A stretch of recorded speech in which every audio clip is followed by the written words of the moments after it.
Long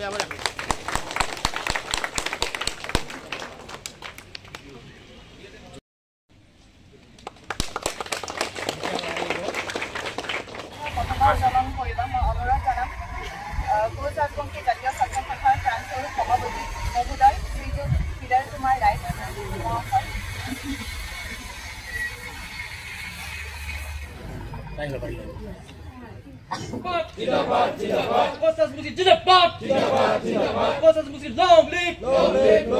Comfortable, long live! No comfortable, no rest!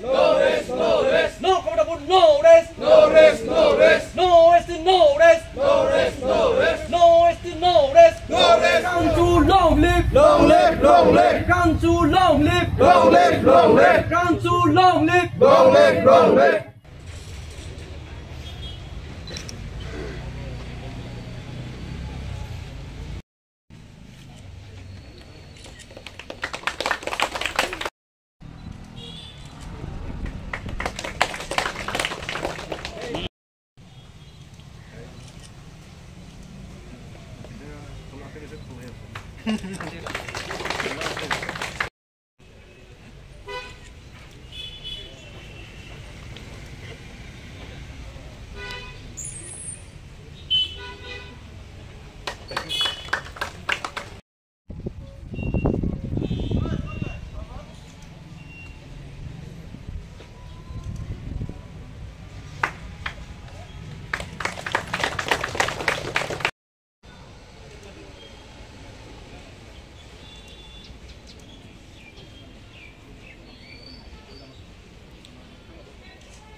আজিৰ দিনটোত মই এটা কথা ক'ব খুজিছোঁ যে অসম চৰকাৰে অতি শীঘ্ৰে কোচ ৰাজবংশী জনগোষ্ঠীক জনজাতিকৰণ প্ৰদান কৰিব লাগে আৰু কামতাপুৰ ৰাজ্যৰ কাৰণে এক ইতিবাচক তেওঁলোকে সিদ্ধান্ত গ্ৰহণ কৰিব লাগে অন্যথা কিন্তু 2026 চনত তেওঁলোকে এক উচিত প্ৰত্যুত্তৰ পাব আৰু কোচ ৰাজবংশী জাতীয় ছাত্ৰ সন্থাই চৰকাৰৰ বিৰুদ্ধে তীব্ৰতৰভাৱে যুঁজি যাব দাবীসমূহ কি আপোনালোকৰ আমাৰ কোচ ৰাজবংশী জাতিৰ জনজাতিকৰণৰ দাবী আৰু সমান্তৰালভাৱে আমাৰ যি পৃথক কামতাপুৰ হেয়া আমাৰ এক দাবী পদূলিমুখতে বিটিআৰ নিৰ্বাচন কিবা তেনেকুৱা ধৰণৰ চিন্তা চৰ্চা কৰিছে নেকি আমি এটা কথা স্পষ্টভাৱে চৰকাৰক সুকিয়াই দিব বিচাৰিছোঁ যে আজি বিটিচিত বসবাস কৰা কোচ ৰাজবংশী জনগোষ্ঠীৰ লোকসকল আজি তৃতীয় শ্ৰেণীৰ নাগৰিক হিচাপে তেওঁলোকে বসবাস কৰি আছে তেওঁলোকে জনজাতিৰ মৰ্যাদা লাভ কৰা নাই তেওঁলোকে ৰাজনৈতিক অধিকাৰ লাভ কৰা নাই তেওঁলোকে ভূমিৰ অধিকাৰৰ পৰা বঞ্চিত হৈ আছে গতিকে চৰকাৰক আমি স্পষ্টভাৱে সুকিয়াই দিব বিচাৰিছোঁ যে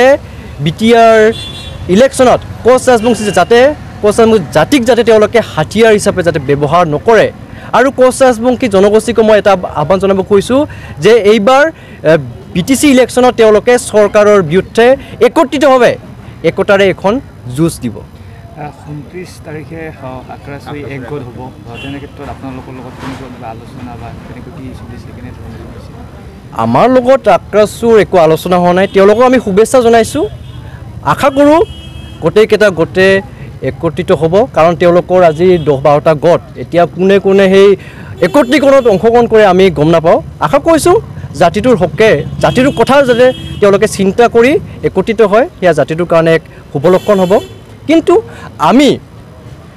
আমি ভবা নাই যে তেওঁলোকৰ মাজত যিহেতু ক্ষমতাকেন্দ্ৰিক এখন যুঁজ চলি থাকে তেওঁলোকে এখন মঞ্চত থিয় হ'ব বুলি আমি ভবা নাই